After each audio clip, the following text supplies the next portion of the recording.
Hello, little ones.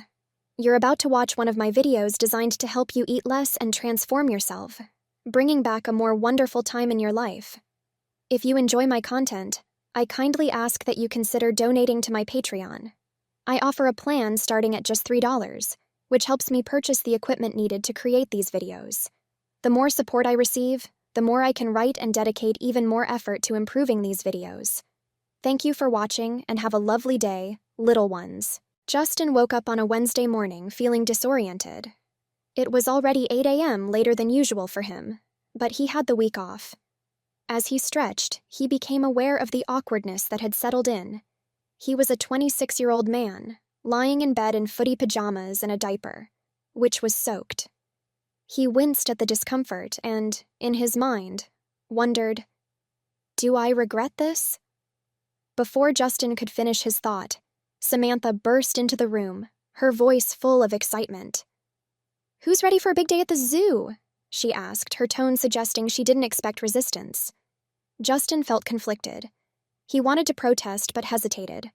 Finally, he began, "There's no way I'm going to the zoo like this." But Samantha, undeterred by his attempts to rebel, cut him off with a condescending tone. "What's wrong, little one? Did the baby wet his diaper?" she cooed, walking up to him. Without waiting for permission, she unzipped the back of his footy pajamas and checked his diaper. To both their surprise, it was soaked. Justin blushed deeply, realizing he had wet it during the night without remembering.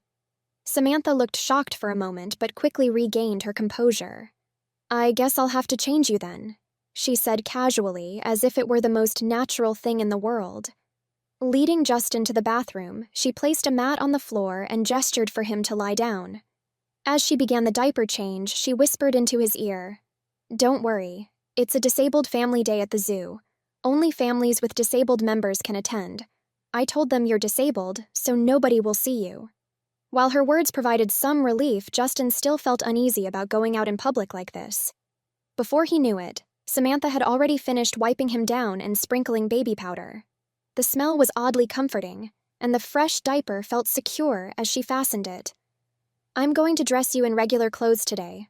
Well, kids' clothes," she said, pulling out khaki shorts and a blue striped shirt. The outfit resembled something a child might wear, but it was just mature enough that an adult could get away with it.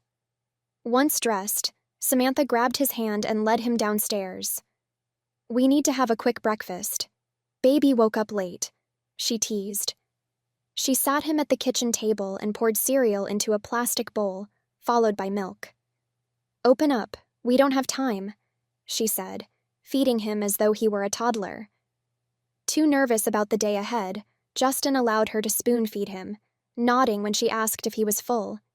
In a flurry, she whisked him to the sink, brushing his teeth with a children's toothbrush and kids' toothpaste. "Spit," she commanded, and then handed him a small cup of water to rinse. Once done, she grabbed his hand again and led him to the minivan parked in their driveway.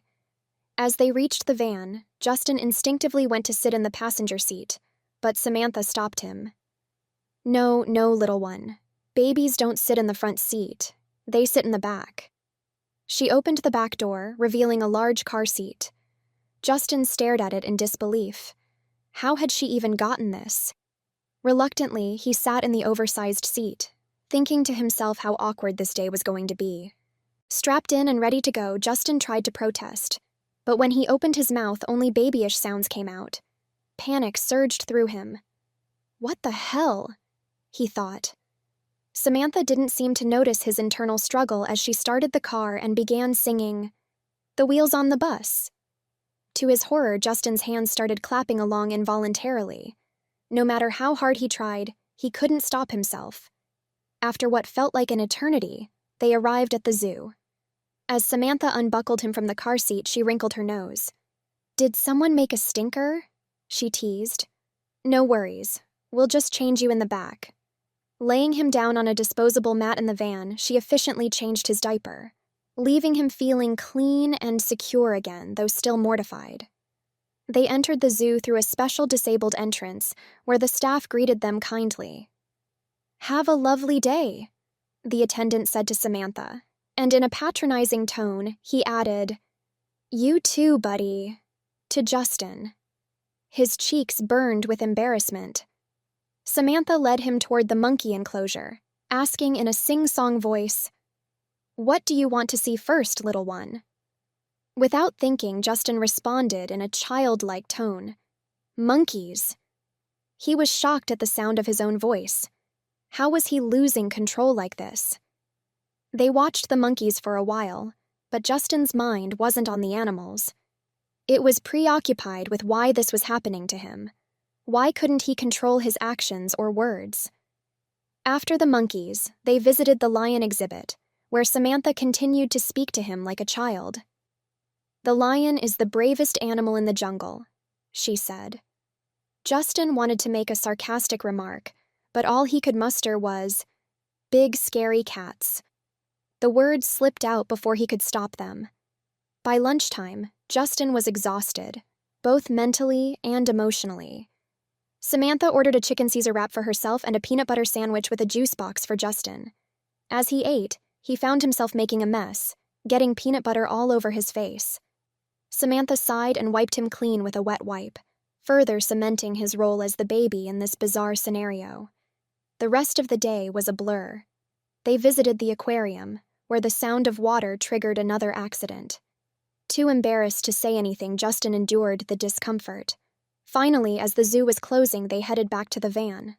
All Justin could think about was confronting Samantha about what was happening to him. He couldn't go on like this. When they arrived home, the sun was setting. Samantha led him to the bathroom to check his diaper, which was soaked once again. Justin didn't even remember wetting it. As she changed him for the night, he tried to speak, to tell her that this needed to stop. But, once again, only babyish noises came out.